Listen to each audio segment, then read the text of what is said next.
घर जाय छी त उ ईर ले बान ले ले रोल एक्शन। से बात तो तोरा बड़का पापा के बुझे के चाही ना कि कतौ छी त भ गेले झगड़ा झट्टी केकरा घर में नहीं होई जाय छी घूम के घर त उ कथि सोची होतै मौगी हमरा पैर पर गिर के गोर लागत मनाइत तेल लगाइत त हम बोलू जाय हम बुझाय छु हम करे वाला छी हम अपने ईर में मातल छी जो अपन काम कर ग कट कर एहा में एगो डायलॉग ल ले छी नहीं आइ तक ली ककरो हम झुकलिया ना जिंदगी में कहियो झुकबे से बात ई त ई चलियो जति दलक एगो बात तो सुन ले बुआ। एगो बात सुन ले बुआ आइ तक ली हम ककरो ल झुकलिया नहीं कहियो झुकबे बुझलिए आ तू सब ई छोट मतलब कि बिना मतलब के दिमाग नहीं लगावे के कोशिश दिमाग लगावे के नहीं कोशिश कर जो ऐसे फटकार के चल फटा जा लो रेडी हां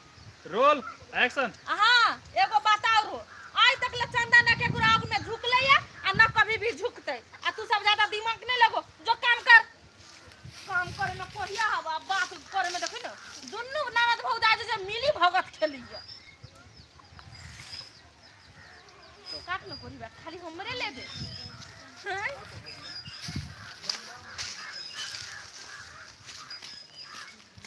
खत्म हो गया।